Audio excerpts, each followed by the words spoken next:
Good afternoon, Cross Timbers. Today is Tuesday, October 31st, 2017, and I am Emily Cowart. And I am Logan Allen. Today's stories include Tarleton's new tradition controversy, Halloween thrills, and more. Coming up next on Texan TV.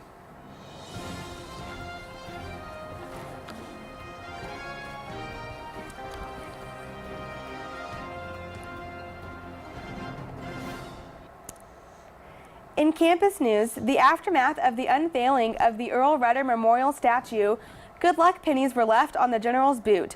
Tarleton President Dominic DeTavio tweeted about the possibility of the new tradition being born. Controversy surrounded the tweet in reference of the tradition stemming from Texas A&M. At A&M, students will leave pennies at the base of the statue of Sul Ross, also known as Sully. The pennies are meant to symbolize good luck on their exams. Many angry people felt like Tarleton was mimicking the tradition from A&M. We offered two Tarleton students a penny for their thoughts on the controversy. Making a statement and saying, like, thank you for everything that you have done here and for the country. I don't believe that it is just an A&M thing. I believe that it can be for any school, and I think that it's a great way to share your respects. Personally, I think it's really awesome just because, yes, Texas A&M has somewhat of the same tradition, but Earl Rudder was just as much of a part of Tarleton as he was Texas A&M, and the fact that we're kind of emphasizing like living the Rudder way and the good luck that brings, I think is really great. So. Happy Halloween, everyone! In local news, Emily and I had the opportunity to have an exclusive interview with the owners of Stephenville's newest spooky attraction, known as the 'Tis the Season Spook House. Spook House owner Amy Stoker says she got the idea about 6 weeks ago. The Spook House boasts 3 rooms full of thrills and scares. A trip through the Spook House takes about 15 to 20 minutes. We were allowed to go through the attraction wearing a GoPro camera, and here's a sneak peek of the Spook House. My name is Stoker, and I'm one of the owner's sons from 'Tis the Season Haunted House. We just wanted something for the community to be able to do and enjoy as a family. Okay.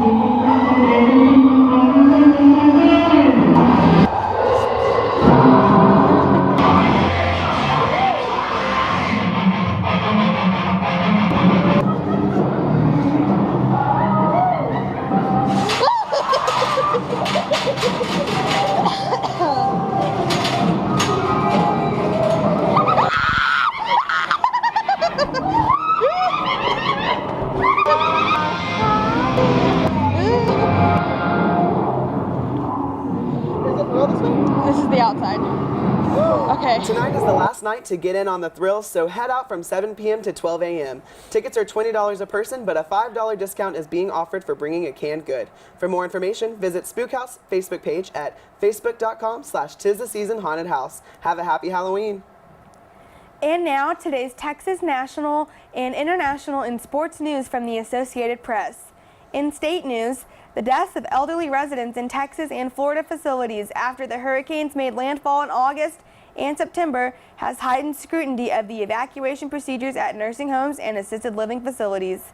In 2 Port Arthur nursing homes, when rain-swollen remnants of Harvey shifted, sheltering in place seemed like the right decision.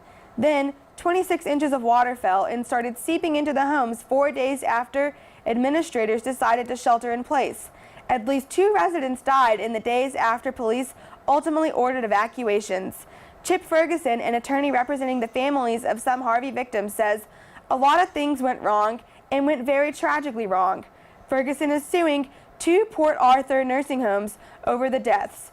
Christine Mann, a spokeswoman for Texas Health and Human Services Commission, said 90 Harvey-related complaints were filed against 53 nursing homes, assisted living facilities, and other long-term care centers between August 25th and October 9th.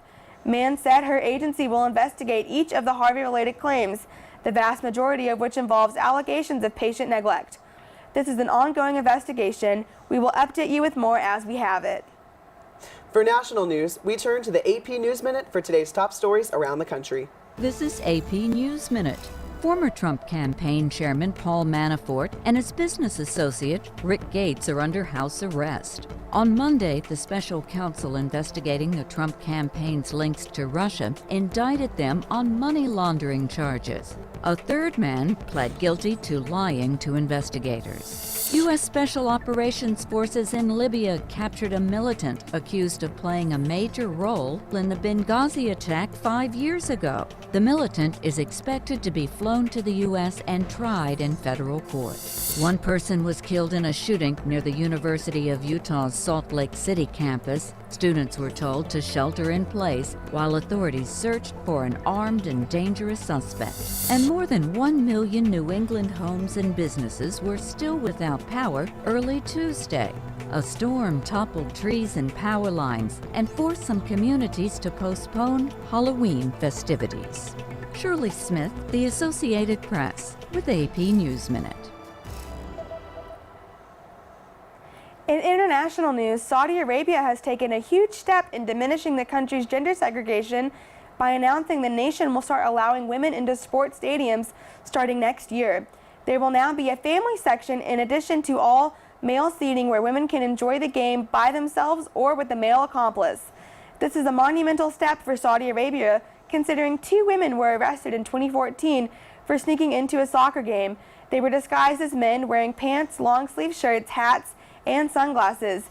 Saudi women typically cover their hair and face and are required to wear loose black clothing in public. The decision to allow women to attend sporting events was made after citizens enthusiastically approved the country's decision to allow women to drive for the first time in Saudi Arabian history. This law will also take effect in 2018. In sports, Game 6 of the Baseball World Series will be tonight at 7:20 p.m. at Dodger Stadium, where Justin Verlander will try to clinch the Astros' first championship. Rich Hill hopes to save Los Angeles' season. In Game 5, Houston Astros' Alec Bregman hit the game-winning run during the 10th inning on Sunday night. The exhilarating and exhausting game ran for 5 hours and 17 minutes, and the packed crowd was still standing well past midnight. Bregman, a 23-year-old third baseman, hit an RBI single with 2 outs off Kenley Jansen. The Houston Astros won 13-12, rocking the Los Angeles Dodgers for a 3-2 lead. This was the second highest scoring game in series history. Carlos Carrera called it the best game for sure. In weather, we turn to Nicolette Howe. According to the National Weather Service, today will be mostly cloudy with a high of 53 and a low of 46, with a 50% chance of rain and thunderstorms throughout the day, and then a 60% chance of rain throughout the night. Back to you, Emily and Logan. This has been a product of Texan TV News, a product of the Texan News Service from the Tarleton State University campus in Stephenville, Texas. Watch us live on Apogee Channel 2.1 in the dorms at 12:30 weekdays. If you live off campus, tune in on Northland Cable Channel 9. You can follow the Texan News Service on Facebook and Twitter, and check out our website at www.texannews.net for all your latest local, state, national, and international news. Today's broadcast was produced by Logan Allen, Emily Cowart, Nicolette Howe, Ashley Inge, and Kaylee Williams. Have a wonderful day, Texans. And a safe Halloween.